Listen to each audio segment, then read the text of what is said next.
Hi everyone, are we all ready to get started? It's a bit difficult for me to see with very bright lights, so I can't see if people are coming into the room. Thank you for being here. I know it's halfway through the conference, so people might be struggling after lunch, but great to see so many faces. Maybe I'll start by just introducing myself, a good place to start. So my name is Scarlett Benson. I work for a company called Systemic, which is an advisory firm. And in that role, I work with a lot of coalitions and standard setters. So through my work with the Food and Land Use Coalition, I've had the opportunity to engage with lots of farmers in many countries across the world.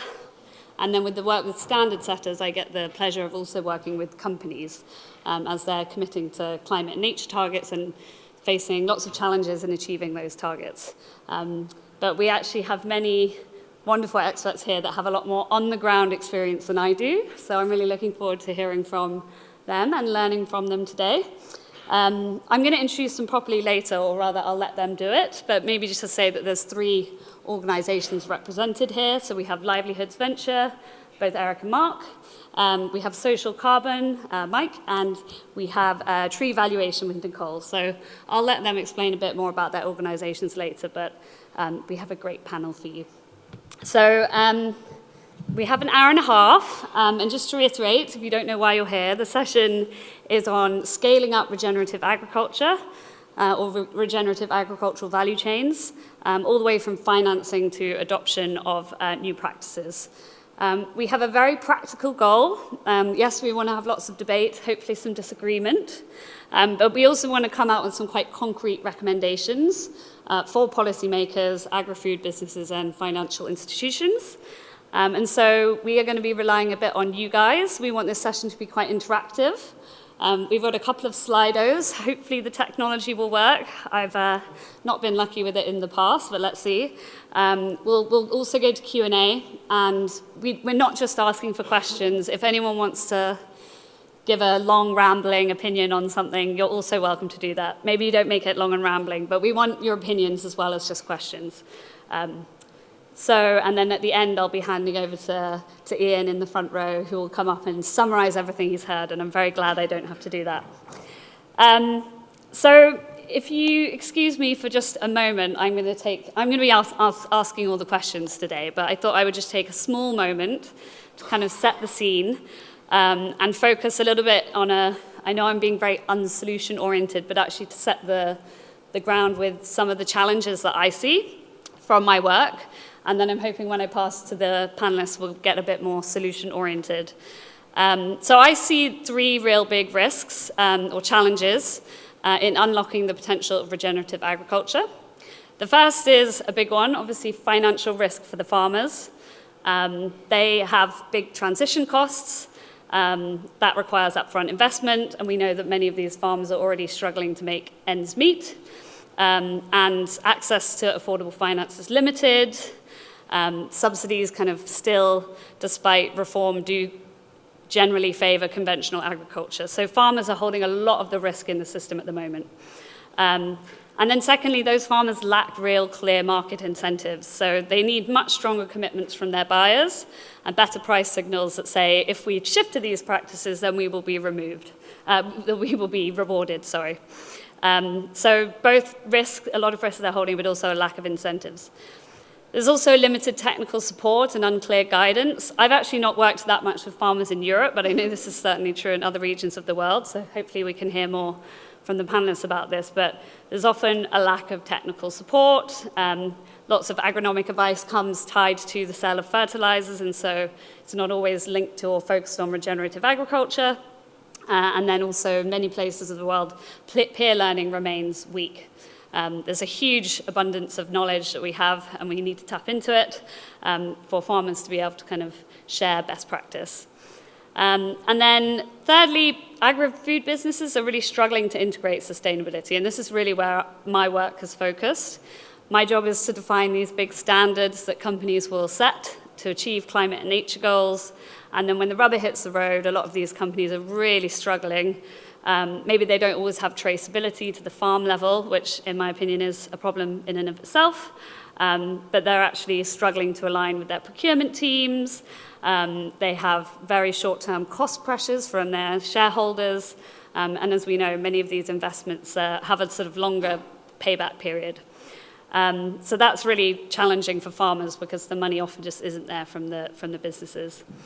And then finally, well, yeah, maybe the second point on business actually is around the measurement.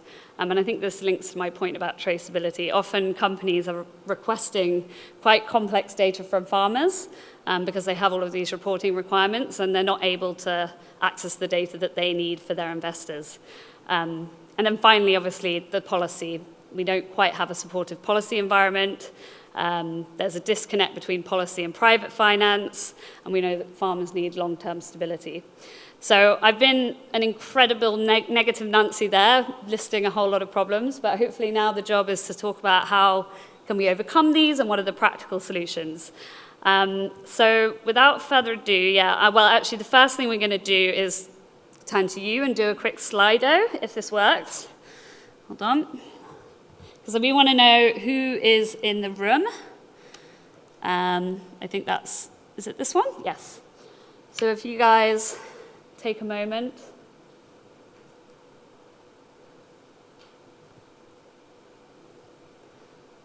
I'll assume everyone is ready. Can you see that?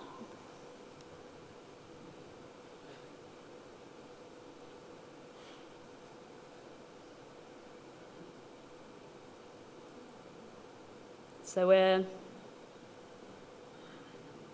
basically 40% service for the panelists who can't see the screen, about 40% service providers, 20% NGO, 20% academia, 10% corporate, and no public institutions. So the people that we're looking to give recommendations to aren't in the room. So we'll have to make sure that we package that up and then share that with them in the future. Amazing. So it sounds like there's a lot of knowledge in this room. We're really looking forward to drawing from you. There's actually a second Slido on this one. So what are you most interested to learn or share during this session? My understanding is it a one-word answer or? Yeah.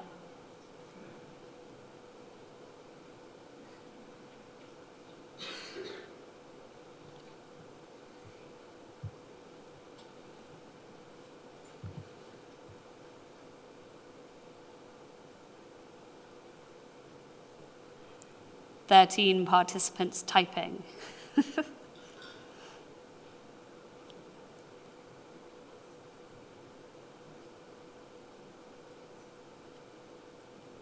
Will it start to show in a moment?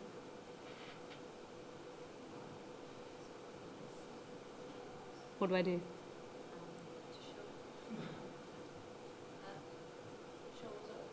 Oh, show results.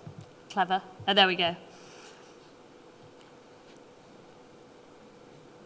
Okay, we have, for those that can't see on the panel, we've got insetting as the biggest word, financing, incentives has overtaken insetting, farming, carbon, recommendations, tools for inclusion, who will pay for the credits, scaling solutions, how co-ops play a part, liquidity, strategically using data, pragmatism, price setting, models, priorities.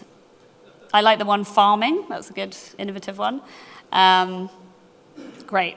Okay, well, hopefully, panelists, that tells you a little bit about what the audience is wanting to hear about today. So,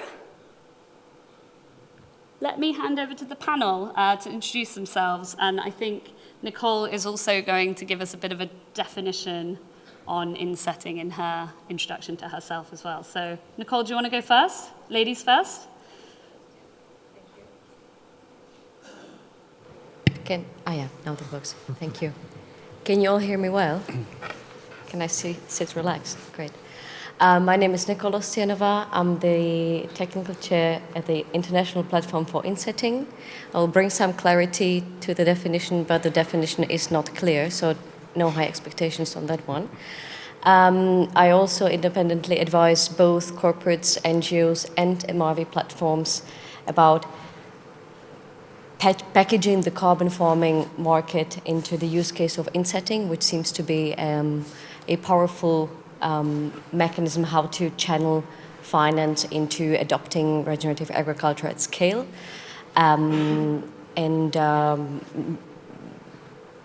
Most newly, I think the biggest venture, which is already coming up from yesterday and today's sessions, which is, by the way, a great compliment to the organizers, is building a new coalition which brings together all the puzzle pieces for ecosystem where everybody who is in the room can contribute their piece of the solution and bring that to life in a contained environment on a number of crops and products. And I will go on the definition. Yeah.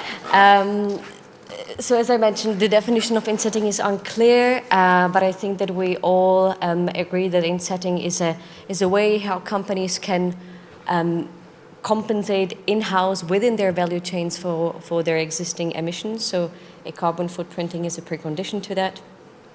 When we talk about insetting, we're talking both about carbon removal, so for example, implementing agroforestry on farm, but also reduction. So for example, replacing synthetic fertilizers with organic fertilizers. And it all relates to Scope 3 emissions. So I think there is a great link and opportunity to link the EU carbon farming agenda with that point. It's always carbon plus, so we're not only talking about carbon farming, we are always talking about benefits, or broader benefits for both nature, soil health, and farmers. So profitability at the farm level plays a role, and especially Mark will elaborate on that. Compared to offsetting, so compensation outside of core business of a company, it really means long-term engagement and relationship building with suppliers and farmers, and acknowledging their work. It also often means that the financing model and investment is a bit different, which is both an opportunity but also a barrier. We'll cover that. Today we see that the MRV practices related to insetting are coming closer to the voluntary carbon market practices, which is actually building on that. So we're learning from what we already have on the table, and we're adapting to the use case of insetting, especially, a buzzword would be additionality. I think that we might have a conversation about that in the MRV section, or it might be also part which the audience is interested in. Yeah, thanks. Amazing. Maybe Mike, we can go to Eric. I'm going to come to you last, and then we'll let you do your video. But maybe we'll go to Mike now. Yep. So hi all. I'm Mike Davies. I'm the CEO of the Social Carbon Foundation. So we are a standard setter focusing on nature-based solutions. Our mission is to really scale high-integrity nature-based solutions that are also going to be delivering beyond just carbon. So looking at the biodiversity outcomes, but also sustainable livelihoods for local stakeholders. As a standard setter, our key role is to write clear rules and requirements which projects are going to be certified against. That also includes writing methodologies to how you monitor the impact of a mangrove restoration project, regenerative agriculture, peatland restoration, for example. And what we've been doing is initially we were focused highly on the offsetting space, and more recently we've expanded that to also include insetting. So we've launched a framework to provide clarity as to how that should be done. And then beyond carbon, also launching a framework for biodiversity monitoring. So looking at nature stewardship, whereby farmers that might not be able to generate carbon credits or be able to have much more impact from a carbon perspective in terms of decarbonisation, other mechanisms in place which reward them for preserving their natural ecosystems and delivering those sustainable livelihoods. Amazing. Maybe we can go to you, Mark, now. Yep, good afternoon. My name is Mark Pybus. I'm a farmer from North Yorkshire, in the north of England. We have a 200-hectare mixed farm, predominantly arable, but we also have a sheep and beef enterprise. We started regenerative farming, or on the transition to regenerative farming. I won't say we're there yet.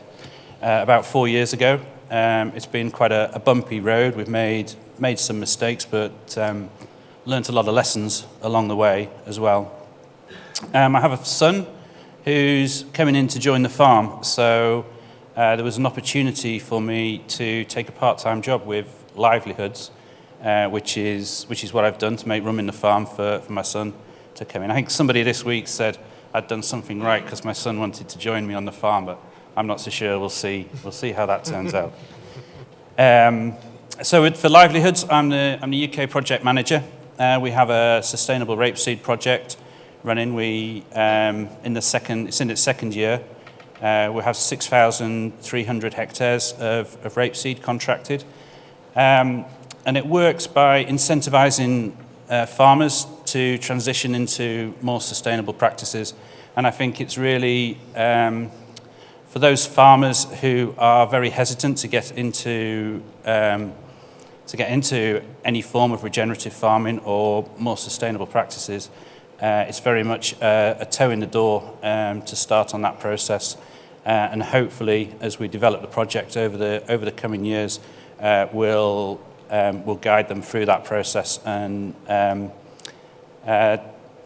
hopefully increase their capacity for regenerative agriculture and the benefits that brings. Very cool. And finally, last but not least, Eric. Yeah, thank you. So my name is Eric Soubeiran. I'm the CEO of Livelihoods, but most importantly, I'm someone who started its career in finance, and after a couple of years in a few careers, I discovered that everything I learned was actually wrong in finance, and that the whole system needs to be rewired differently. And this has been my obsession, my passion, sometimes my drama for the last 10 years, but also meeting fantastic people like you in this room to try to actually, yes, rewire the economic system. So, and I think the tipping points in which we are at Livelihood, and we've been doing that for 15 years, is really about connecting environmental justice and social justice. That's why we're here. And I often say we use the cuckoo strategy. You know, the cuckoo is a bird and it's nesting in somebody else's nest. So yes, we are working with large corporate, but we're trying to play the judo with them to try modestly, but to try to adapt the system from within. And that's what we've been doing for 15 years in different regards. And I think to start with, you were asking me, so we thought that it's not about commercial, but we wanted to share something that for us, rather than me explaining who we are, a short video that shows what we do, right? And I think that's important. And I will just say a couple of words after the video. Yeah.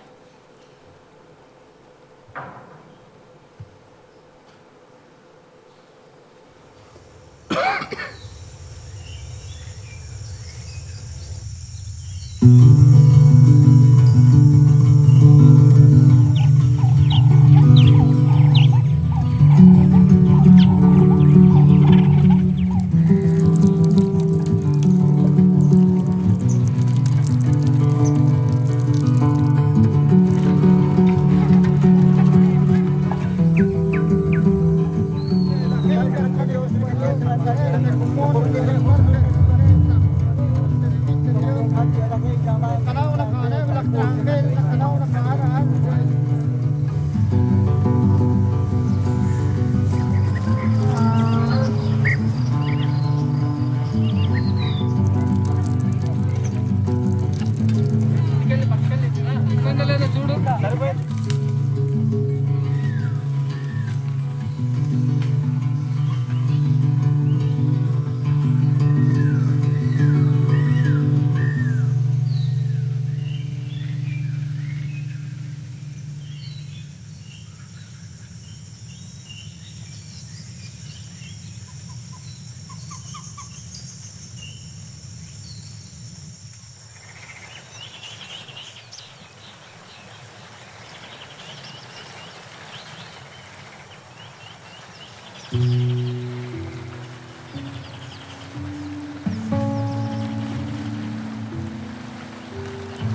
moment, especially, I think, and we were discussing with our colleagues yesterday, I think we are at a particular moment right now. I mean, if you read the press every morning, that actually everything that we do is impacting the whole world, right? And when we talk about carbon restoration, storing carbon in the soil, it's not only for European people, it's actually affecting the whole planet. So we are all on this boat that is planet Earth, and it's the only planet that we have. I mean, Mars is great, but it sucks, to be honest.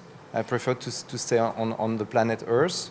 And I think at the end of the day, it's about people, it's about, that's why you have social carbon, that's why you are here as well. It's about the solidarity we have among each other. And of course, when I was saying at Livelihood, and we are happy to have your questions, of course, we've been trying for 15 years to bridge large corporates that have downsides and impact at scale in different capacities. And I think the first thematic that we wanted to highlight, and I start there, is really one of the regenerative agriculture program we have, for instance, in Brittany that you see here. I think it's also important for us, we were discussing yesterday on the plenary, but to talk about outputs. I think a lot of organization talks about inputs, right? Talk about costs. It costs a lot of money to transform the system. It is a huge burden. It's an investment, you know.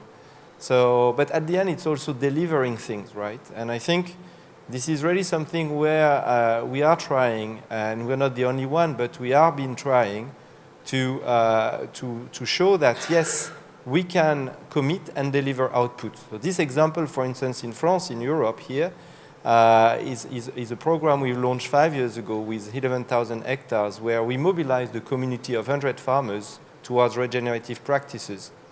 And 5 years down the line, these are the results we are very happy and proud to share, because we can see that this model works. And I think we need to say it more. This model of regenerative agriculture works. It's not pilot, it's not R&D. It is a new model that can work and transform and transition our food system to something that is more sustainable. It is reducing the cost of production of the farms by 30%. It is actually increasing the economic stability of the farm, because it makes them more resilient, but also because they are buying less synthetic fertilizer, they are not exposed to, for instance, a dramatic increase of synthetic fertilizer over the last 2.5 years. And at the end of the day, this is a system that also brings more freedom to the farmer. So I think I just wanted to illustrate, and I think we were discussing with our colleagues, and I pass on the mic after, that we wanted to pass this message that first, this transformation is about people. I think one of our colleagues yesterday was saying we need to continue to have people interested in farming, right?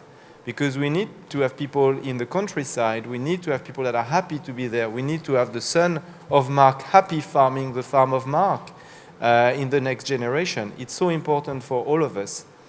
And it's possible to have a model that is actually generating multiple benefits for the communities, but also economically viable for the farms.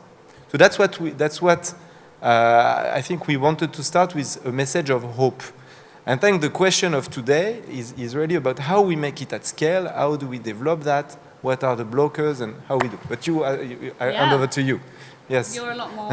I started with all the challenges and all the negative things. But yeah, that video was very inspiring and touching. I hope everyone enjoyed it. I am actually going to go to you first, though, because you've been a bit too positive. So I want to know from you, what are the barriers? I put some on the table. Yes. Tell me why I'm wrong. No, I think there are a lot of barriers. First of all, I mean, there is a tragedy of horizon. I think that's the concept that was very eloquently addressed by Mark Carney a few years ago. That nature is not a quarterly reporting system. I mean, and that's something I have to explain to livelihood investors very often, you know. When we invest in tree plantation, it takes 10 years, right? But look at the life expectation of most of the CEO of large companies. Look at what happened to the CEO of Unilever, 18 months. So when you go to a board and you say, okay, actually you're investing for 10 years, it's a problem. Because I think the impact goes beyond the cycle of the economics that are right now. So that's, I think, one of the first difficulty. So we need to find financial tools that help to bridge that gap, or regulation, or incentive, which is more my point. So I think that's one of the first blocker I'm seeing. The second blocking point very often is that I think we have been working in a paradigm, especially in procurement teams, and I've been running procurement organizations myself for a couple of years, is that we consider that flexibility is reducing risk. So that means if I change my supplier every year, or if I have a one-year contract, I reduce my risk. I mean, I think it's completely absurd, especially in a context where actually climate change is kicking. We see the volatility of prices of commodities. Look at what's happening on cocoa as we speak. I don't know if you like mustard, but think about what happened in mustard 3 years ago in France or everywhere in the world. There were no mustard. And I was in a company that was having 60% market share on mustard. So I can tell you, all the productivity scheme that has been accumulated for 6 years were just write off by this. Just because there were drought in France, in Ukraine, and in Europe, and in Canada. So this is factually. So I think there is this second point for me, which is really, I think we need to have a system that accepts to commit longer term again. So I think that's a blocking point. And the third point is certainly, I think we need to probably think a little bit differently the way to create attractiveness for sustainability. I think we need to balance the constraints with incentive. And we can maybe come back to that later, but I believe regulation is needed. But I also firmly believe that if you want to create inventivity, if you want to trigger basically intelligence and mobilize capital, you also need to actually create an incentive mechanism so that the people who decide to take that job or to explore new avenues actually are more rewarded. And that's not the case today. Today they take risk. That's how it's perceived by the society. I think they should be more rewarded, I think. Amazing. I'm going to need Nikol to come up and fix the screen in a moment. Maybe do it now while I direct my question to Mark. Obviously, Mark, you're the farmer in the room, so absolutely the most qualified person to speak about this. So how do you think that farmers can build trust in regenerative agriculture, and what support do they need to make the transition? I think there are probably three things that farmers need. The biggest and most important is probably money. They're not going to do anything unless it pays them. And I think one of the problems with the regenerative movement at the moment is the perception amongst farmers that you've got to take that financial hit. And as you mentioned in your opening, it's farmers that are taking 100% of that risk when they invest in the seed, when they invest in the cultivation equipment. In conventional farming, they've done it for generations. They know what they're doing. They know what those risks are, and they know the margins, although minimal and diminishing. They know what they can get. It's a real leap of faith and a real jump to start transitioning into a new system where you're going to have to reinvest in machinery. You're going to have to completely reassess the way your farm system works and how you perceive the farm.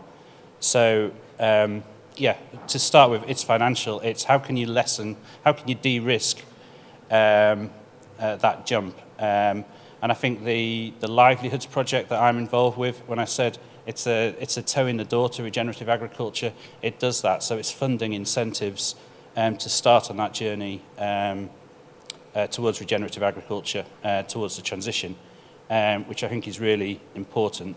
The other one is, the next thing that people need is technical advice and expertise.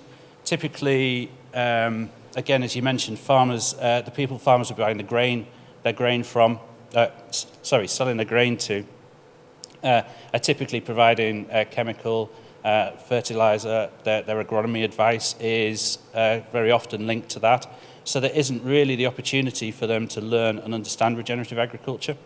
There is in the UK, and I think certainly in France and other parts of Europe, there is a much bigger movement. Regenerative agriculture is becoming more mainstream, but it's certainly not the majority. Regen farmers, I keep using the term regenerative farmers with, very loosely, but the farmers who are trying to transition are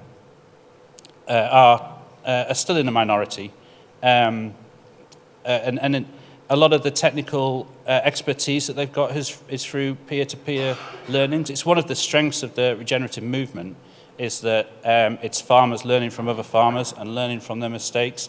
But by design, that means that you're going to make mistakes and it's going to cost money when you did it, as I experienced when we started changing our system. And again, the Livelihoods project, we're investing in trainings for the farmer. So we use LEAF, which is a UK charity linking it environment and farming. It's environmentally focused. We do trainings on integrated farm management for our farmers. And we have research trials as well. So farm scale research trials, which are pertinent to the farmer's own farm. The results come back to them, but also it's something that we can, it's useful to the industry as a whole. So we've got research institutes helping with that. And the final thing that's needed to move farmers into a regenerative agriculture is it's just a mindset change. In my local area, I'm the only person who is trying some of these methods, and I think that's a real shame. But there's just a blockage on willingness to learn and transform into another system. So down the pub with my neighbours, quite often they'll be pointing out to me the failures, which are obviously always next to the road where they can see it. But it's difficult, and in that kind of environment, it's difficult for farmers to jump on board with it and stand apart from what everybody else is doing. So there needs to be a real culture and mindset change, and I think it's coming, but it's coming very, very slowly. There was one of the engagements that we did through the Food and Land Use Coalition with an Australian farmer who said that his children were being bullied on the bus on the way to school for implementing regenerative practices. And there was, the idea that you're telling farmers to do something different means what they're doing is wrong, which I think can be quite difficult for people to understand. So, yeah, thank you for that perspective. Nikol, and please also, let's all feel encouraged to jump in and criticise anyone at any point. I don't want us all agreeing. And on that note, I'll pass over to Nikol. What are the biggest policy levers, do you think, that can help overcome some of these challenges? I will harness what Mark and Eric already said, and also results of the recent stakeholder consultation with the German stakeholders in the agricultural sector, covering both farmers, scientists, NGOs, and representatives of the corporate sector. So this is not what I think, but I'm quoting a broader spectrum of stakeholders. The biggest thing we should expect from our leaders is to have long-term vision and leadership, which on the farmer level allows farmers to have predictability and visibility so that they are actually encouraged to even make that decision in the direction of longer-term investment, especially having the aging population among our farmers. Secondly, it's really a clear and faster shift towards outcome-based common agricultural practices payments. So payment per hectare with no conditions around it does not really work, and we see the new pillar, which includes eco-regulation, is a step in the right direction. But I've heard a lot of criticism that actually we don't really know if those payments are actually changing behavior on farm, and if there is actually real outcome or output, as Eric was saying, behind that. So really encouragement to go even faster. There is a spectrum of farmers who are willing to adopt that, and we need to really start with a coalition of the willing. Of course, the question is where does the funding for that come? So we need to stabilize public budgets. There are still harmful incentives, both on environmental and public health side. So, for example, in Germany, meat has lower value-add tax compared to fruits and vegetables, which is in today's age rather obsolete. So there are pockets of money, and agriculture and food does not operate in vacuum. So we need to be a bit more creative and going beyond what we have been doing for the past 20 years to unlock those pockets and shift the incentive systems. And I think the last would be really looking at the risk, and we've been talking a lot about mitigating risk, both for farmers and also for companies. And public institutions, policy really needs to step up and play a role of a guarantor to unlock green loans. There was a session with Rabobank and farmers, which allows farmers to access loans at privileged or preferential rates if they implement regenerative agricultural practices. And I think there is a role for governments to really encourage risk sharing, which is really difficult because value chains are really intransparent, even in Europe, especially if we don't know who keeps the biggest portion of the pie. For some, like for cocoa, we know that it's actually the retail sector, and there are, for example, big insurance companies who are able to allocate risk based on the value retention and the role of a stakeholder in a supply chain. And I think that that's something which we need to encourage and create the enabling environment at scale. And it is really a role of a policymaker to do so and show leadership in that way. I'll stop that. Did you want me to show a slide? No? I don't think we need that now, thanks. All right, amazing. So I've got another kind of bucket of questions with a slightly different angle. We're going to talk a bit about innovative financing now. So I don't know who wants to take this one. Certainly someone from Livelihoods Ventures. How do you think blended finance models, public-private partnerships, can scale regenerative agriculture in Europe? And what lessons do you have from your own experience with Livelihoods Ventures? Very good. So, thanks for the question. I think, why do we need blended finance, right? I think fundamentally we say we need blended finance because nobody wants to finance something if something is not happening. That's why you need to blend. Otherwise, nobody finds it sexy enough to finance, right? So I think blended finance is really about having someone in the mix that is ready to take a higher risk than the others, or to reduce the cost of failure. So I think that's the whole point of blended finance, right? So you can play, it's a bit like numerator, denominator, you can play on either you increase the potential gain or you reduce the risk. So I think that's really where we need to work on. I think on the increasing the potential gain, I think there is a lot that can still be done there, where of course you need to make sustainable practices more attractive economically than non-sustainable practices. I think that's very important, and I know it's very simple, but on the other hand, it's where we need political will to do that.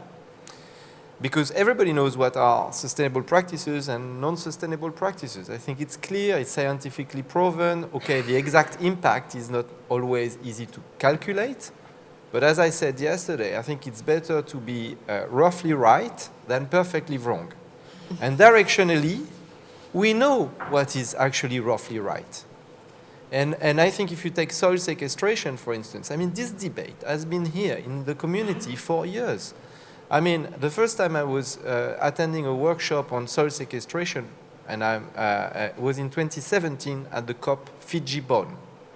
And we are 8 years later, and we're still asking ourselves the same question. But we know directionally that if you use less synthetic fertilizer, it's better. That if you have hedgerow, it's better. So I think we need to create incentive mechanism there. And then you have the denominator part, I don't want to be too long, which is reducing the risk. So I think here,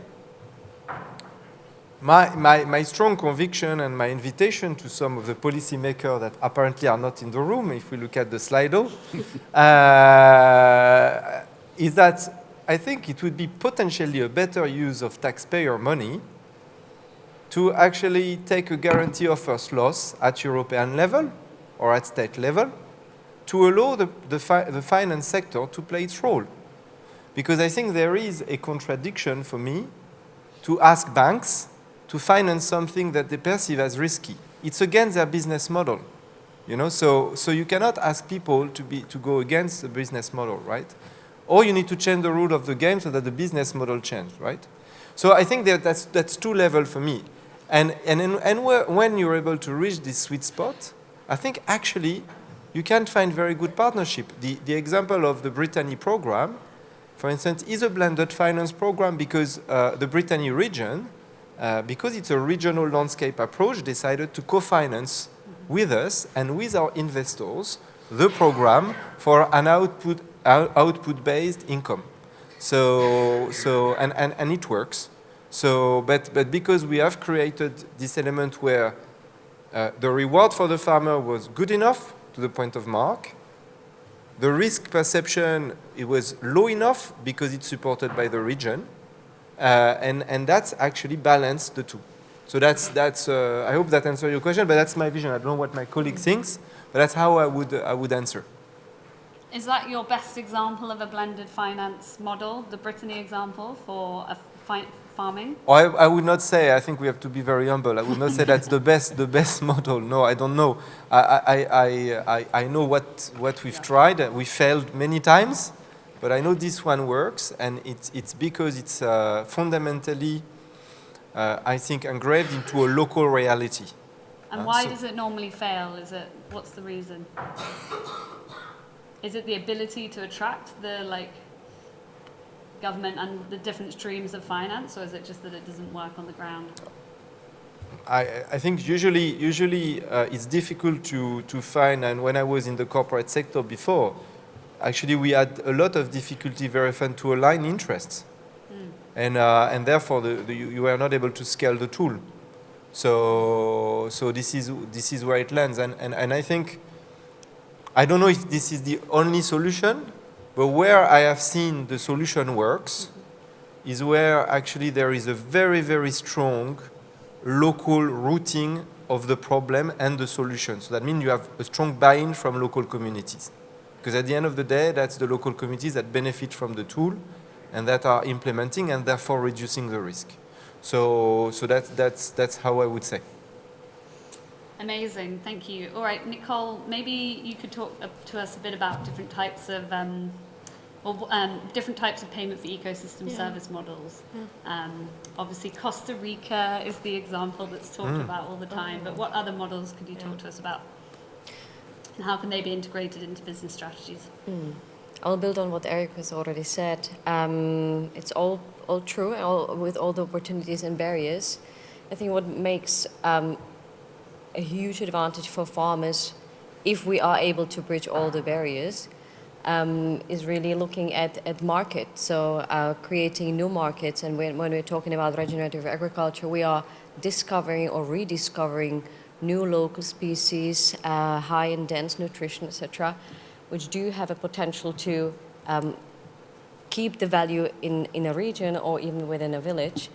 But somebody needs to create the market. So a lot of the projects or programs, especially in cocoa and coffee, which I would say are the most advanced in terms of implementing the insetting logic at the company level,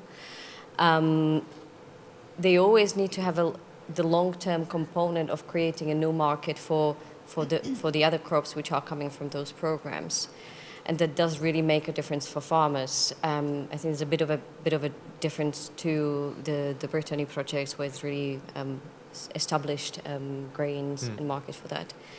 But I think that we'll be seeing more of that in Europe as well. And we can adopt the logic of ecosystems, so we can create not only local market but also local processing, so that as much value stays within the region or within a country. So again, take an example of cocoa. We see that a lot of the agroforestry cocoa, which is linked to a payment for environmental services, is more and more being also processed and produced within the countries of origins. Now to the different models. So there's a lot of the questions like, okay, who's going to pay for my carbon and how much am I going to get per ton? It's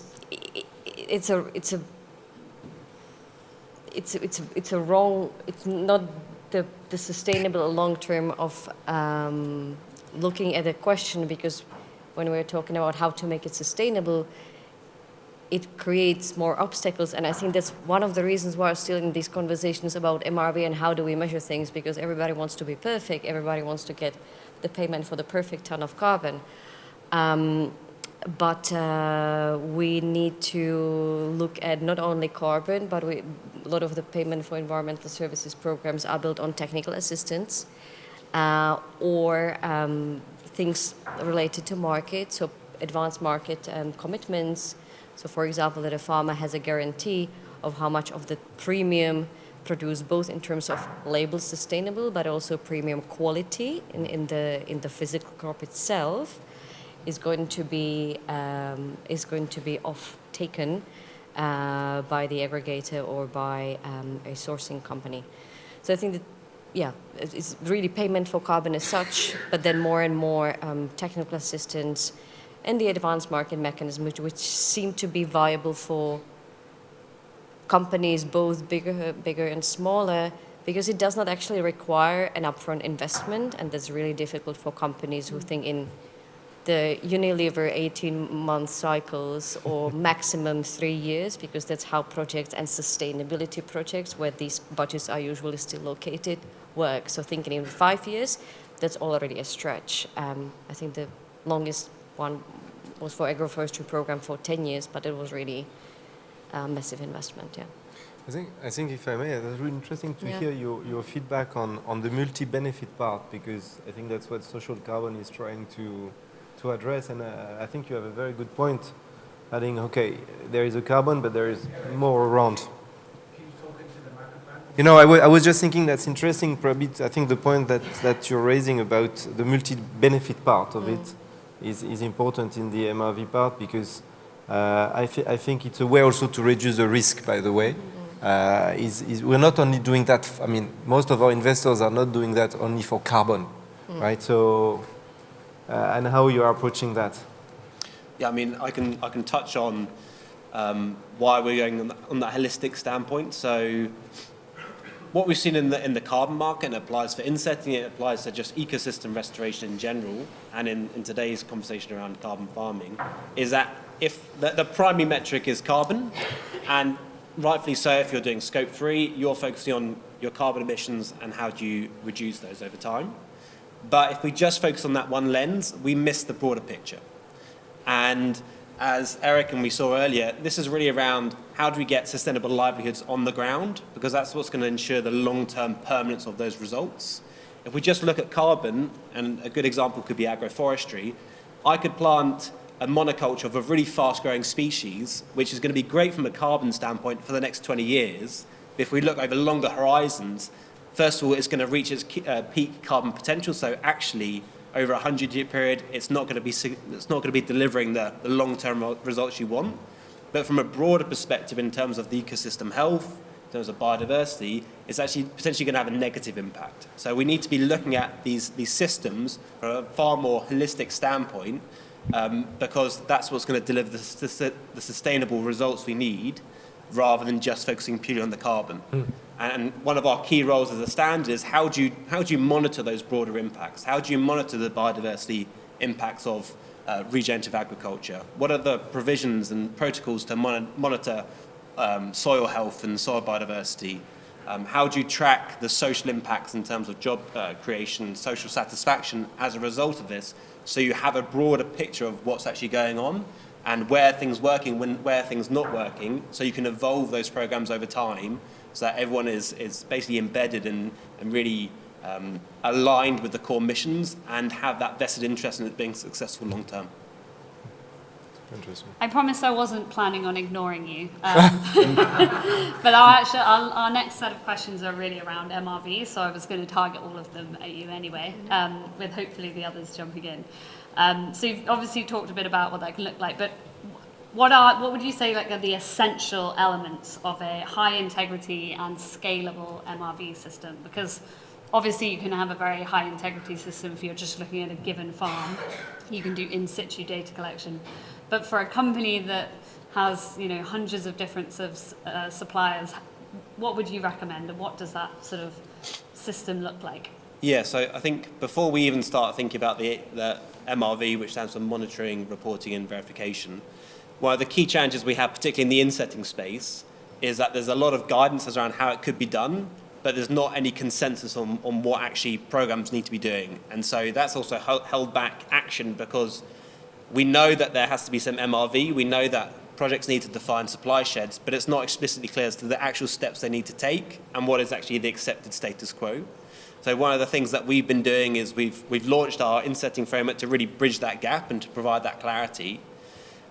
And others are working on that as well. So that's the first piece, which is just let's get a level playing field. Everyone understands what are the minimum things we need to be doing when we're designing an in-setting program. But then on the MRV front, so from the monitoring aspect, the high integrity is always going to be around how can you have the most robust data, but you also need to balance that with scalability. You could go down the conventional approach where you're going to be doing a lot of field measurements, but it does very much depend on the project type. So using remote sensing for an agroforestry project might make more sense versus a peatland restoration project where it doesn't. You need to have more field measurements, you're measuring water level, and so it is a very different approach to do that monitoring. Ultimately, to reach that scale, we are going to need to use technology more and more, and we're starting to see a real evolution on that, particularly in the remote sensing space, but still needing that ground truthing so that really you're getting the insights on the field embedded into that model, so it's evolving over time. In terms of the verification, as with offsetting, there's a real need to have independent audits. If you're going to be making a claim, there needs to be another organisation which has checked your data, checked the information you provided, and really given it the seal of approval of, yes, this is legitimate. Otherwise, there's a real risk of greenwashing. There's also a risk of significant reputational challenges in that if someone can find a flaw in your documentation, your data, it undermines all the work you've done. Which then comes on to the reporting piece in that if we look at the voluntary carbon market and how it's worked conventionally, and really we're building on the lessons from that, the processes have been largely manual, which means there's huge scope for human error.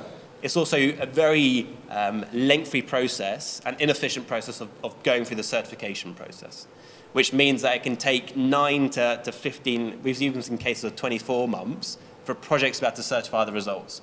That is not scalable. That is not going to achieve the long-term growth we need. So we really need to start embedding technology in that process. One, to streamline how you do the documentation, but also streamline the screening of the projects as well. It doesn't make sense now with all the technology we have to have just individuals reviewing 150-page documents. You can use AI to really accelerate the streamlining and the review of those and take a risk-based approach. But for us to really scale, we need to really learn from what's the voluntary carbon market done, what's worked, what hasn't, and how do we start building the foundations for the next evolution of carbon 2.0 or insetting 2.0 to make sure that we're not falling into the same pitfalls in terms of scalability and barriers to adoption. I can see Eric wants to jump in. No, it's super interesting, and I have 3 comments as a practitioner, of course, in livelihoods of delivering carbon credits to our investors. There are a few things I want to react, and I fully agree with what you said. Is first, I think we should not mix, I would say, integrity and complexity. I think we're deriving towards a system where we consider that more complexity creates integrity. I disagree with that. The second point is I think the best data is the one you don't collect. Because collecting data in agriculture equals cost. And therefore, that's an hindrance for scale-up. And we are in the era of high-definition satellites. We are in the era of drones. We are in the era of, I don't know. So I think this is very important. And the last point, which I think is something that I've been playing with, and I don't know if I have, necessarily the best answer to that, but I think we don't own, I think if, a carbon credit is not like a glass, you don't own it, right? It's just, I think there is conceptually something that is very strange. Our position on that, and maybe it's contrarian, I don't know, but is that carbon finance is a mean. It's not an end. This is why I was talking about the cuckoo strategy.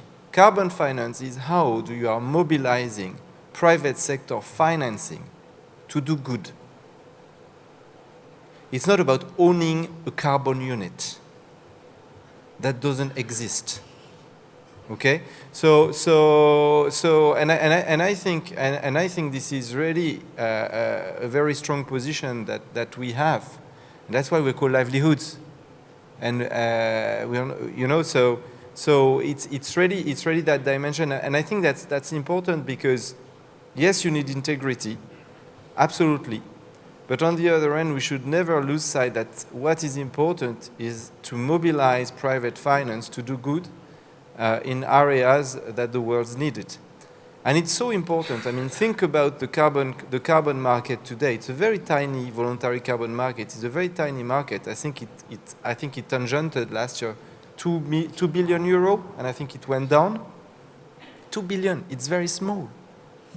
But think about in COP16 how much the fund of Resilience Fund North-South has been developed. In COP26, sorry, it was I think 400 million. For the total fund. Here it's 2 billion per year. So it's already 2 billion per year of financing north-south at a time when, for the first time in history, in 2024, the payment of interest from countries in the south were actually higher than the financing from the north. So I think we should not lose sight about what the carbon markets are meant for. They are meant for mobilizing private finance to do good. And therefore, building MRV with that conception, I think, opened the possibility of the market to grow, to scale, to have more financing. That's really my opinion. All right, I'm going to ask a closing, clarifying question, maybe to Mike, before we give final reflections, because we're beginning to run out of time. Which is, so you're talking about lessons from the voluntary carbon market. There's offsetting, there's insetting, and there's carbon credits. But carbon credits could, in theory, be used for offsetting and insetting. So what's the difference in the kind of MRV system and setup for a carbon credit that's being used for insetting, or a different type of credit that's being used for insetting, versus a carbon credit that's being used as a company to offset? Okay, so on the insetting front, in terms of the monitoring of the results on the ground, I'd say there's more similarities than there are differences. The key difference is in terms of what evidence and the broader monitoring that project needs to do in various different areas. So, for example, defining that the boundary of that insetting program, defining that supply shed, that's not done on an offsetting standpoint, so that's unique.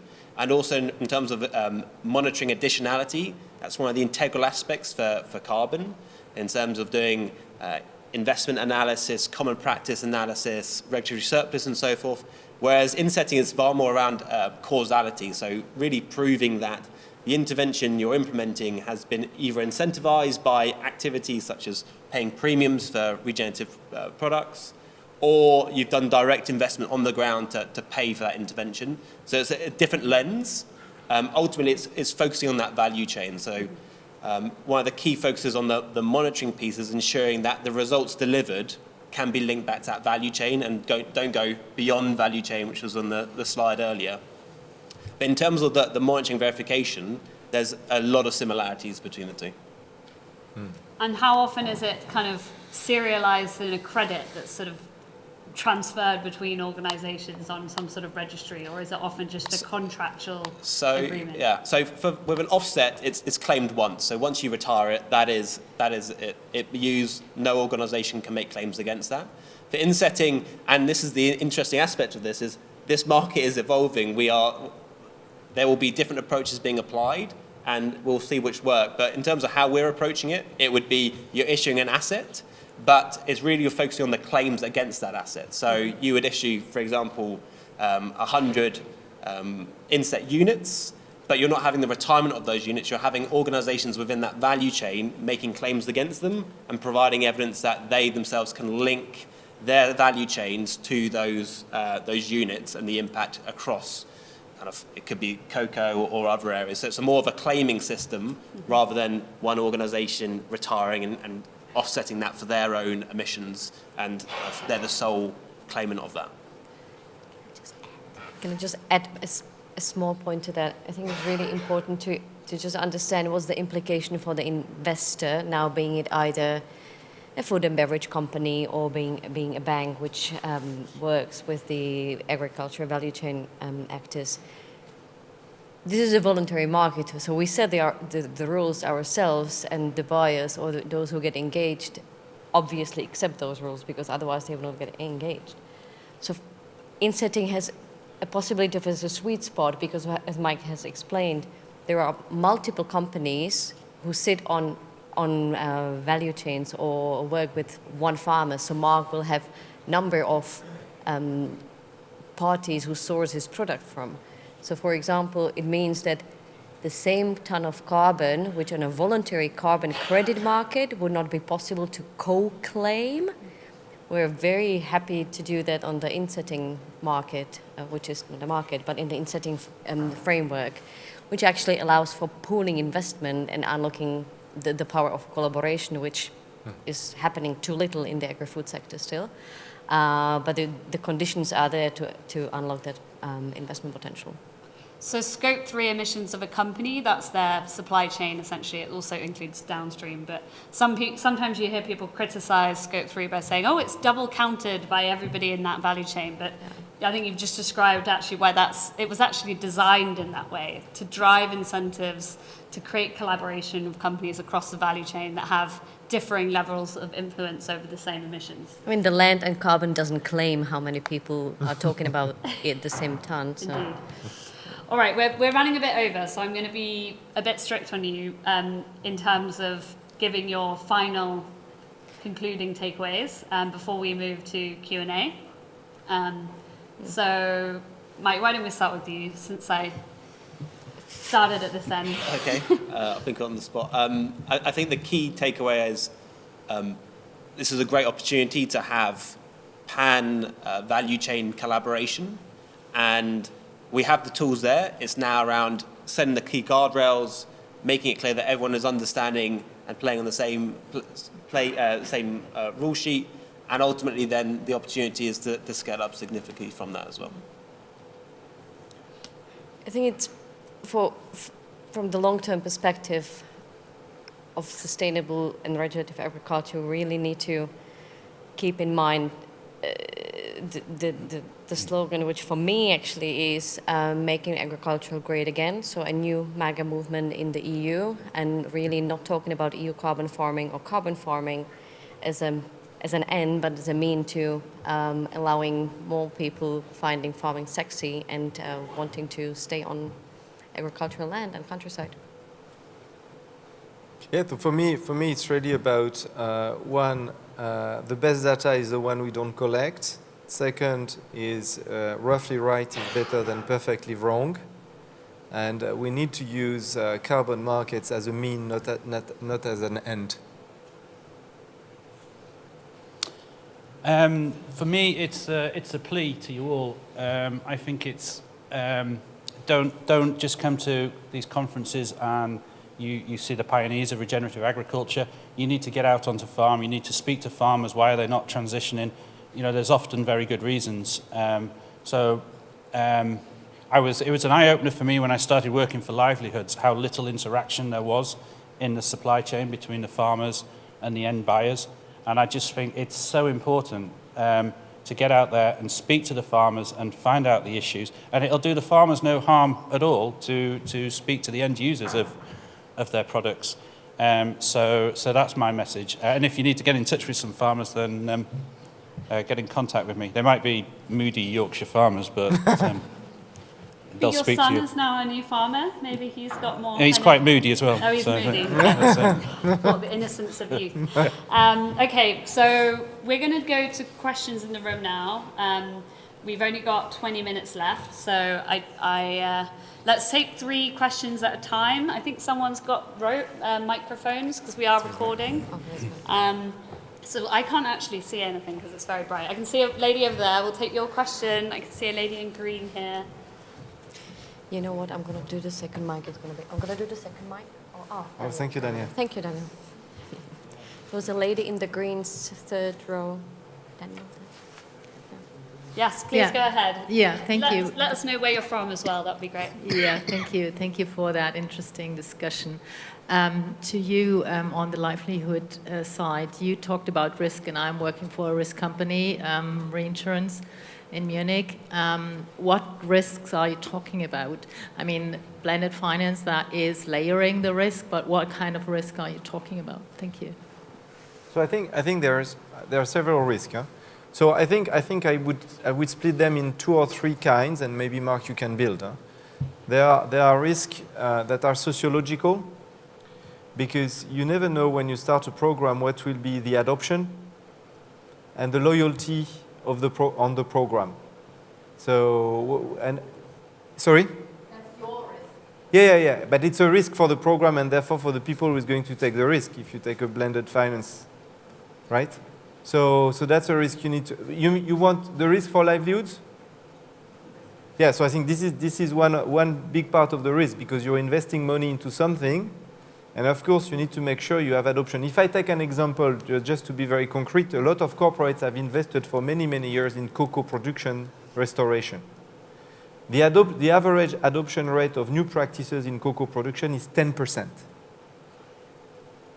So that's I think one of the risks. The second risk is, I think there is clearly a risk of failure. I mean, sometimes it doesn't work, so I think it's you can reduce it, but okay, your practice doesn't work, the yield is going down, economically it doesn't work with the farmers, and therefore at some point you need to stop, right? So all the money invested is gone. And you cannot claim the benefit, and therefore there's no upside, so that's the second risk. And I think the third risk that we're starting to see, and I think more and more, and I think Mark can illustrate with our program. I was with him with the rapeseed producers in the UK. Actually, more and more the climate change is creating an inherent risk into even climate resilient program, because when you want, for instance, to plant and there is heavy rains, you cannot plant. Actually, this is actually deriving your cycle, so it takes much more time to have the impact that you were expecting to have, and therefore your whole economic system start to deviate. So I don't know if you agree with that, Mark, but it's actually increasingly frequent. Yeah, absolutely. And I think it's the farmers we spoke to on that visit, and generally the farmers in the program, it is so much harder now to grow a productive crop of oilseed rape, or profitable crop of oilseed rape, than it was just 10 years ago. And most of that is down to climate, the challenges in weather, and the challenges in pest pressure. Can all probably be put down to climate, I think. I think we had a question over here, yeah. I don't know if it works. Yeah? Okay. Thank you. First, okay, I would introduce myself. Amina Gaiano from Deloitte, France. Thank you, Eric, for the video. It was very inspiring. But I have a question for Mark. I used to ask these questions to farmers, actually, and I will present the result tomorrow at 2 p.m. in Podol Room. Anyway, Mark, at your opinion, what is the main driver of the regenerative agriculture movement, and in your story, what was the catalyst?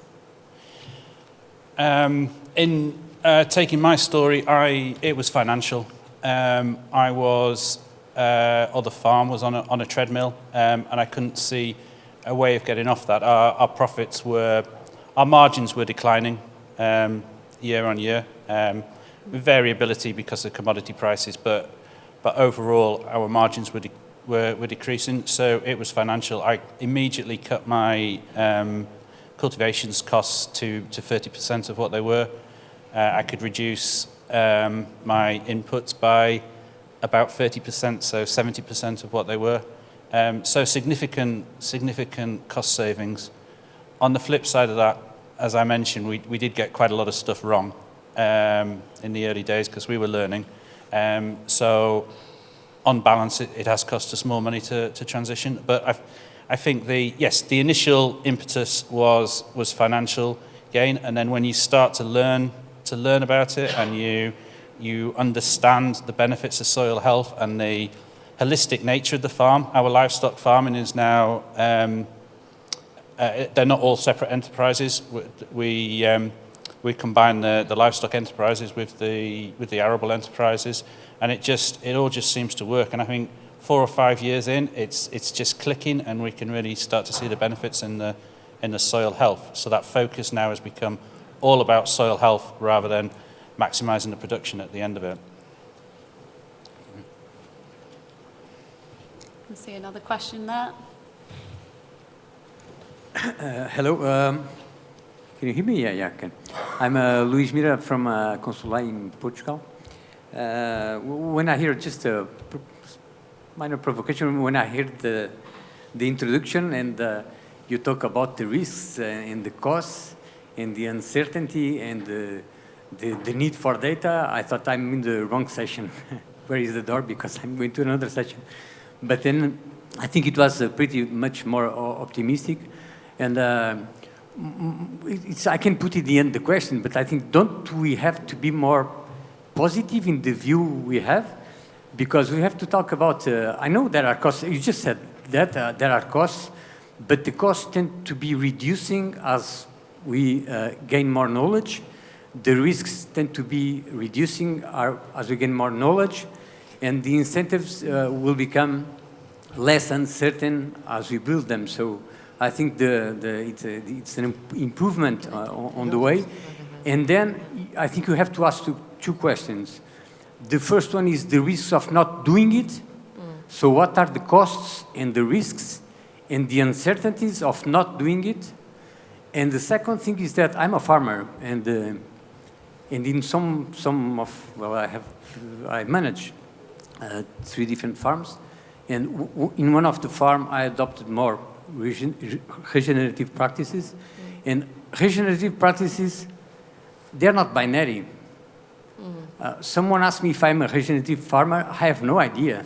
I'm adopting practices, and I'm adopting with low risk, and I'm trying to make sure that the profit that I take is more than the benefits that I have are more than the cost that I have.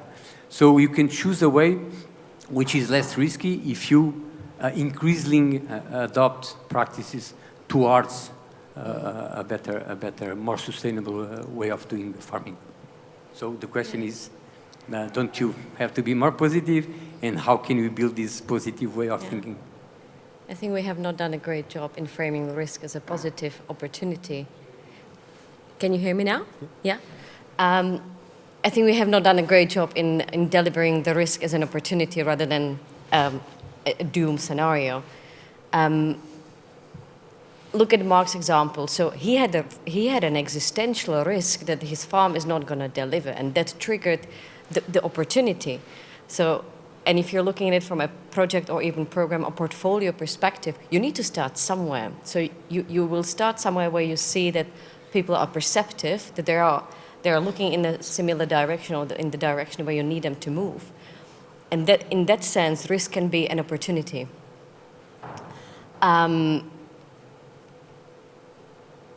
What was the second part of your question? The cost of inaction. The cost of inaction, I think, is the same question, just in a different disguise. And I would again look back at what Mark was saying. So if you have a P&L for a farmer and you show how is that farm going to perform over the next 10 years? And we have data from projects like the Brittany project. Then you can very much already project today what will be the impact of on the farm profitability, irrespective of any carbon question, because it's still very theoretical. But looking at soil health, fertility, cost of fertilizers, that's something which farmer knows what it is today already. So we're not inventing a wheel. Yeah, and I think we don't have a choice to address the barriers. So I was being a bit negative at the beginning, but obviously the opportunity is massive. I would also add one other thing, which is, from a company's perspective, when they have a decision about whether they're going to buy an offset that's not connected to their value chain or pay for something in their value chain, I mean, to me, it's an obvious choice, because one is just a cost item that has nothing to do with your business, that might sort of reduce systemic climate risk, but it doesn't actually build any resilience for that company in their value chain. So I think it's, from a company's perspective also, it's a clear opportunity. Lots of hands popping up in the front row. Thank you very much for the presentations. It was very interesting. I'm Soubeiran Jalal. I work for a regional development agency in the Netherlands. We are investing in companies.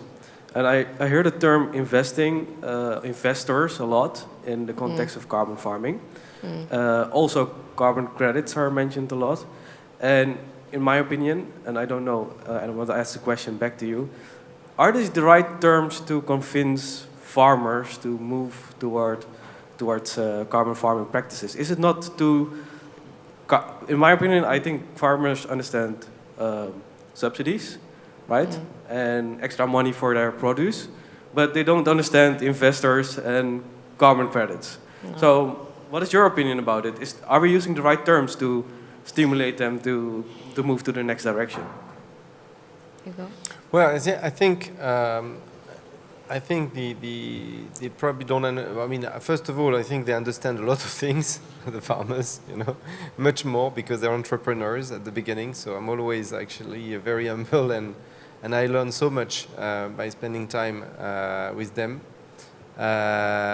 So I think they understand that something has to be done with climate, because they are the first to suffer the climate change impact, and that they have a possibility to adapt, and that yes, there could be, let's say, and they are actually rendering a service to the community by doing good. Actually, they also sometimes suffer from the fact that the society is bringing back to them the fact that they are not rendering that service, that in fact is immense, right? So I think of course you don't talk. I think actually I'm a bit hesitant, because everywhere I go, people understand what a carbon credit is. They will probably not understand MRV, Scope 3, etc. I don't even sure that we all understand each other in this room. So and even in this panel. So because we all have different definition, and even when the chair of the insetting committee tells us I have a definition, she's telling you that she doesn't have one. So but I think that's true for us. We use MRVs, etc. So. But for sure they understand, as Mark was saying, at the end, there is a possibility, if they do something good and deliver a service to the community, to get a stream of revenue and to get their work valued. So this, I agree, they understand. And also, I think there is more and more the resilience point. And I don't know, but something I'm sharing, and I'm just speaking under your control, there is another point, which is, I think, sometimes regenerative practices also helps you to be a bit more independent. I don't know, how do you relate to that? No, and this is actually an important point for farmer as well. I think that's a great point, Eric. There's that, I think I mentioned the treadmill. So we're on a treadmill, and when there's a problem, you turn to a bottle, which is a cost. Regenerative agriculture or regenerative practices have certainly helped me be more, once again, in tune with what we're doing, and looking ahead rather than being reactive, looking ahead to problems that may rise and finding solutions before they happen. And it's just it's a greater source of pride. It's a more a pleasure to farm like this, rather than we were before. So, yeah, thank you. That was a good Okay, point. I don't want anyone else to say anything, because that's a really lovely way to end for our panelists, that it's a pleasure to farm. Thank you, Mark. I'm going to invite, we have just 4 minutes, so we're going to wrap up now. I'm going to invite Ian Short up to the stage. He is the COO of Social Carbon, where Mike works, formerly the CEO of Climate Kick. He is going to do the unenviable job of summarising what we heard today. Okay, completely. Thank you. And I'm going to give my apologies up front for all of the mistakes that I've typed. So running through very quickly, definition of insetting, Nikol, not completely clear, but it is whole value chains and is carbon plus. Question one that the team were responding to is what is needed to support nature, farmers and businesses on the journey to regen ag. We need to not only focus on inputs, but on outputs, the many types of value that is created from this model. This transformation is about people. It is a message of hope. Going back to, I guess, the question that was just asked before. Difficulties being short-term investment, short-term policies and short-term contracts. Need to go with the good and not focus on the perfect, particularly on MRV. Farmers need 3 things to move towards more regenerative practices. One, money. They need to be paid for the change to regen. They cannot take most or all of the risk of the conversion. It's a leap of faith to move into something very different. Second is technical advice and support, and the importance of farmers learning from farmers. And the third is a mindset change. We then were told we need long-term policy and investment, so long-term versus short-term on many fronts, clearer, faster approaches to payments for agricultural transition, and looking at risk mitigation and risk sharing for farmers in all organisations across the value chain.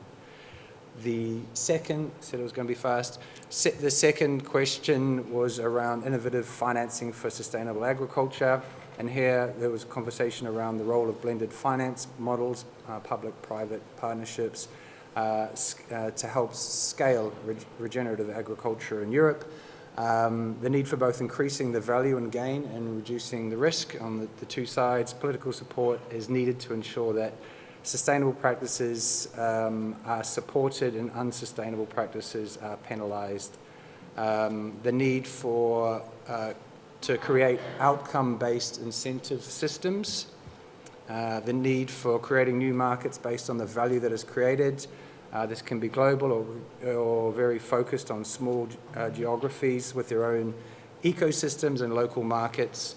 The importance of an holistic approach and not a narrow focus on carbon, and it leads to short-term decisions and investments. When we do look narrowly, it leads to short-term decisions and investments and far worse long-term outcomes. And the last one on that is the importance of agile and dynamic approaches, because setting the rules or the approaches at one time and not being able to evolve over time doesn't deliver. And then the last question was around strengthening monitoring, reporting and verification. The need for independent certification to ensure external checks of the claims made by programs, consistent need for interoperability with offsetting, to de-risk and improve accessibility, got that one. Need to digitize certification processes to reduce time and achieve scale, use of technology and supporting high integrity markets, and we should not mix integrity and complexity. We can have the former, integrity, without the latter, complexity. Carbon financing is a means, not the end, and the markets are there for moving capital to do good. We had the definitions between insetting and offsetting. I'll jump those. The end conclusions were, this is a great opportunity for value chain collaboration. Need to make sure that everyone is using the same rule book. MAGA, the new MAGA, Making Agriculture Great Again, carbon markets as a means than an end, and get out on the farm and talk to farmers and understand their issues if you're in this space. Back to you. So yeah, if we could give everyone a round of applause. Thank you so much for joining us. Come and find us afterwards if you have questions. But thank you to the wonderful panel.